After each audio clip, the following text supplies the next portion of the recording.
Oke teman-teman, kita lanjut lagi ya di part yang kedua ya. Tadi kita udah tahu, teman-teman udah paham ya bahwa dampaknya mindset itu sangat sangat sangat besar gitu teman-teman ya. Sangat besar sampai apa ya?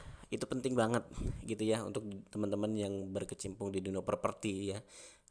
Di dunia apapun sebenarnya sama aja ya teman-teman ya. Yang penting mindsetnya gitu. Nah sekarang di dunia properti, nah ini kebanyakan ya mindset yang harus dibuang nih teman-teman ya, yang harus dibuang, ingat ya dibuang nih. Yang pertama adalah blaming ya. Blaming itu suka nyalahin ya.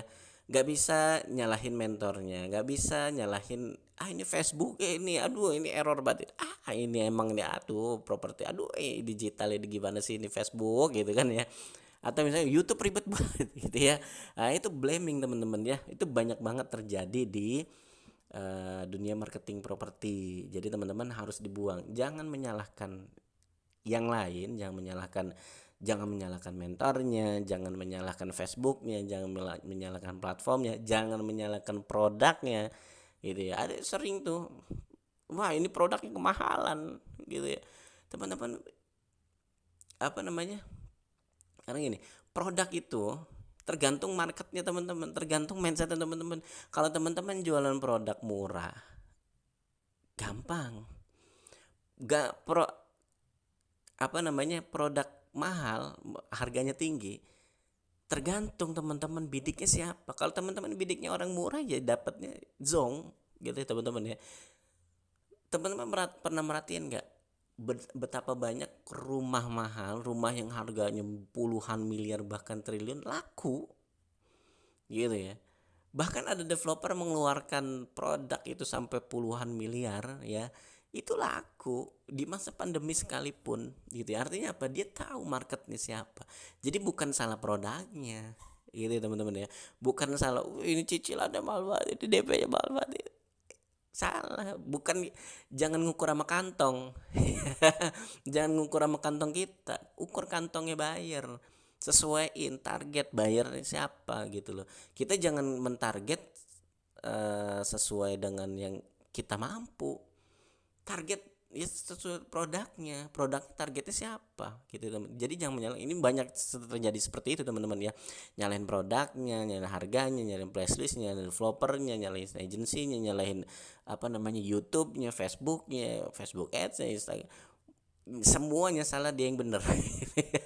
Teman-teman ya, itu yang harus dibuang ya teman-teman ya. Jadi yang pertama buang dulu blaming. Mulai dari sekarang, yang salah bukan orang lain, yang salah bukan yang lain, tapi saya yang salah gitu teman-teman ya. Saya yang salah, yang lain bener gitu. Saya yang harus belajar Facebook, bukan Facebooknya yang nyesuaiin saya gitu ya. Saya yang harus bisa membidik market, bukan produknya yang harus diubah gitu ya teman-teman ya. Saya yang harus belajar Facebook Ads, bukan Facebook Ads yang harus apa namanya ngikutin saya gitu ya.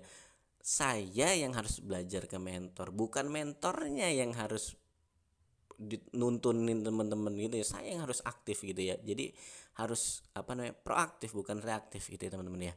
Nah itu, jadi jangan sampai blaming ya. Jadi kalau misalnya teman-teman ada blaming langsung timpal, bukan bukan yang lain yang salah, tapi saya yang salah, orang lain bener itu. Facebook bener kok ya. Nah, seperti itu teman-teman. Jadi blaming ini dihapus ya. Saya salah, orang lain benar gitu. Excuse, nah ini excuse banyak banget alasan ya.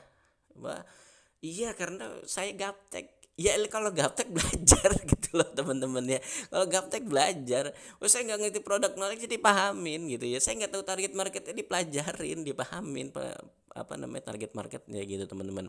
Nah ini kebanyakan excuse, kebanyakan alasan akhirnya apa? Membenarkan diri sendiri ya. Akhirnya menyalahkan yang lain, balik lagi blaming, bener nggak? Jadi salahin diri sendiri bahwa oh saya yang salah, saya harus belajar gitu.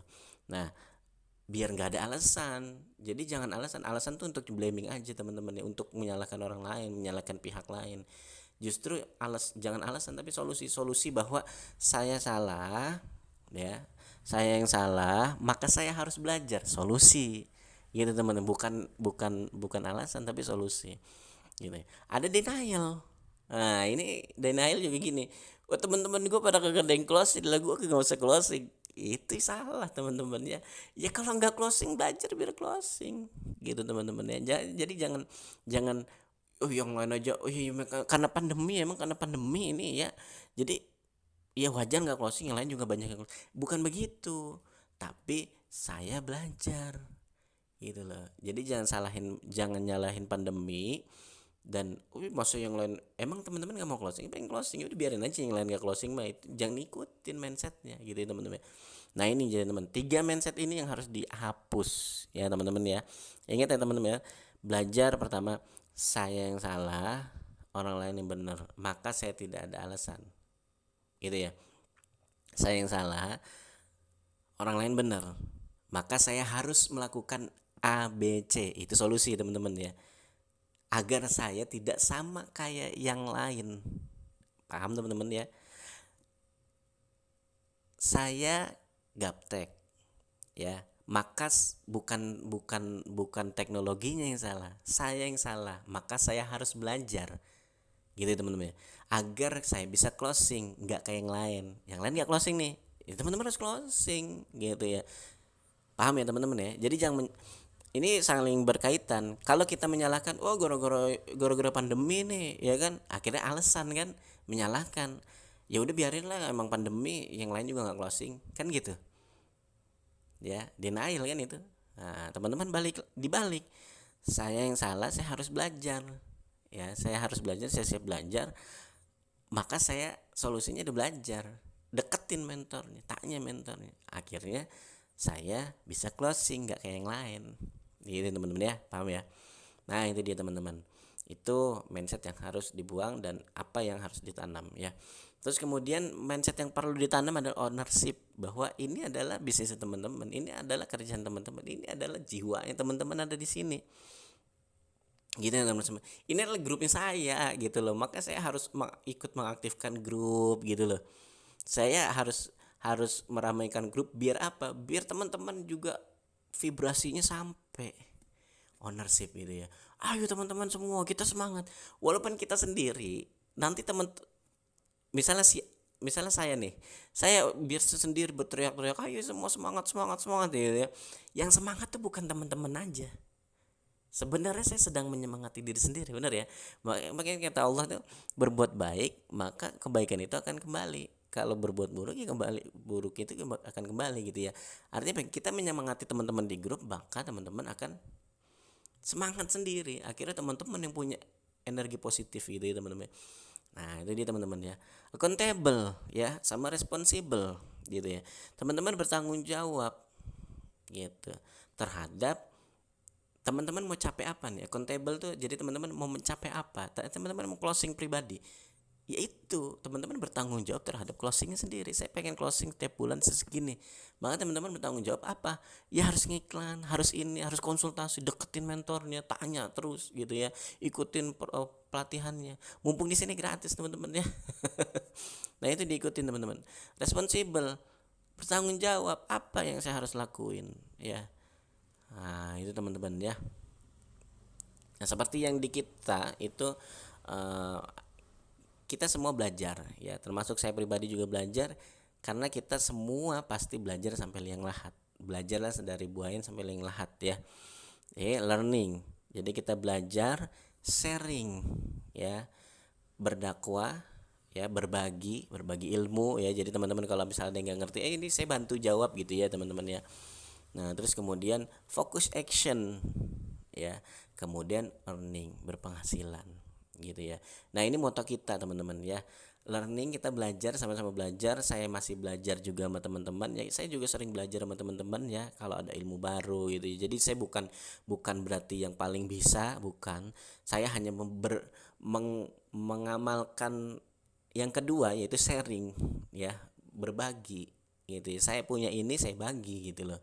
Nah, termasuk juga berdakwah ya, kita berdakwah nih ya, ngajak orang kepada yang baik gitu ya, sharing. Nah terus kemudian fokus action. Actionnya apa nih teman-teman? Fokus apa? Mau fokus produknya, fokus platformnya gitu ya, fokus tempatnya dan lain-lain gitu ya. Fokus akhirnya nanti jadi penghasilan, earning gitu teman-teman ya. Nah itu dia mindsetnya ya teman-teman ya, yang harus ditanamkan dan yang harus dihilangkan dari pikiran teman-teman gitu ya. Jadi teman-teman yang harus dipahamin ya, itu mulai dari sekarang diubah mindsetnya. Mindset itu penting gitu ya teman-teman ya. Itu mindset yang paling sering banget dialamin oleh teman-teman marketing, maka itu yang teman-teman harus perbaiki. Yang harus perbaiki. Kita sama-sama belajar, kita sama-sama berbagi, berdakwah ya. Kita sama-sama berpenghasilan dengan cara apa? Dengan cara tadi, belajar, dakwah, berbagi, fokus, action gitu ya teman-teman ya. Oke, to be great, sukses untuk kita semua. Terima kasih. Semoga teman-teman ini bisa materi ini bisa bermanfaat. Terima kasih. Wassalamualaikum warahmatullahi wabarakatuh.